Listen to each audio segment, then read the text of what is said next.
Tell me, what time do you guys wake up for school and how are you feeling in the mornings? I wake up at around like 7 every morning. It's a mad rush because I'm always like, I'm not getting up yet. I'm too tired. So I wake up at around 6 o'clock, 6:15 every morning. And then you get out, get to the car and you look outside and it's still dark and like, why am I even awake? Yeah, as someone who stays up quite late until like, only getting like 5 or 6 hours sleep, getting up in the morning, it can be really difficult. Getting to school in the morning can be a bit of a scramble. Got to push to get everything done, which adds extra stress in the morning as well. Then you're getting to school and you're already feeling a little bit tired from just that morning routine of having to get prepared to go to school. The mornings are the absolute worst for me, especially in winter when it's really cold. It's just, I'm so lazy. Most high schools around the country start anywhere between 8:30 and 9 a.m. Rushing to get there before the bell goes can eat into time that could be spent doing this. And a growing number of sleep experts think that's a problem. Definitely well over half of Australian teens are not getting enough sleep, not meeting their sleep need for optimum health and wellbeing. Associate Professor Jessica Patterson is a clinical psychologist and researches child and adolescent sleep at Flinders University. She says while Aussie teens might not be getting enough shut-eye, it's not necessarily their fault. Teenagers tend to get tired later in the evening than adults.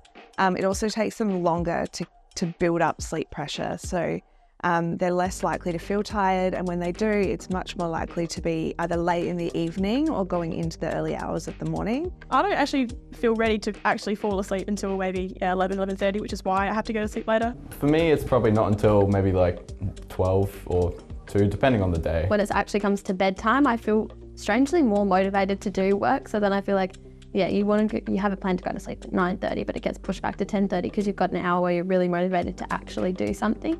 If you were to compare the circadian rhythm, which is the 24-hour pattern of a bunch of human bodily functions, basically our body clock, of adults and adolescents, we'd see that adolescent body functions, and particularly the time their bodies are telling them to go to sleep and wake up, is slightly later. One of the things that teenagers struggle with is that during the week they have to significantly kind of shorten their sleep period in order to be able to get off to school. And then they'll often try and make that up over the weekends, but not enough. Learning is really impacted by poor sleep, stuff like balance and physical coordination. People become more sensitive to pain when they haven't had enough sleep. So there aren't many aspects of functioning that aren't affected by bad sleep. It's why experts here in Australia and across the globe have called for high schools to start a little later. We know that when kids are given a later start time, they sleep later and they keep their bedtime the same. So it's not like if they had to start school later, they would start staying up later. They're staying up until their body is telling them to go to sleep.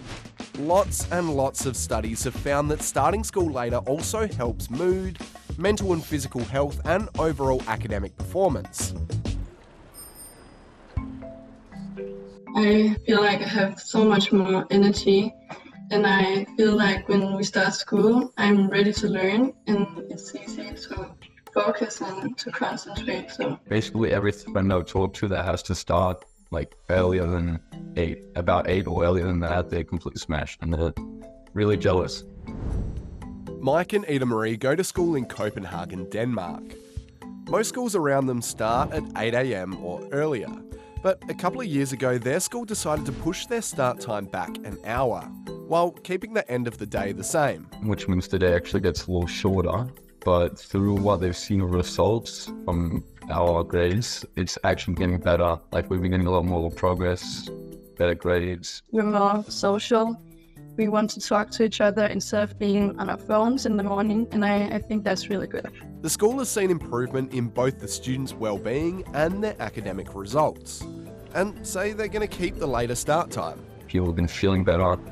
So it's not really about how long the day is or how many lessons you have. It's more about how much of the information you actually remember and how much you learn. The whole point of it is just that there is a question.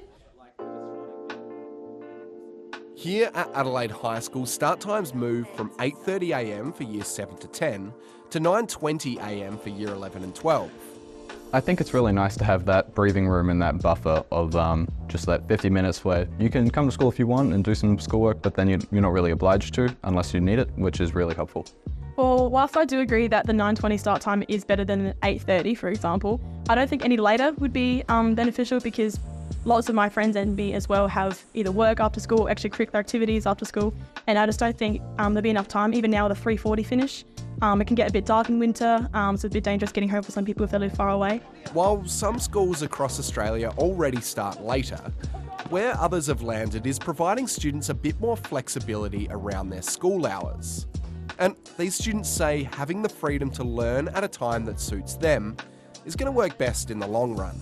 I think if we took more of that university approach where you can kind of like pick and choose your classes based on your availability, especially for older year levels, it could be really beneficial.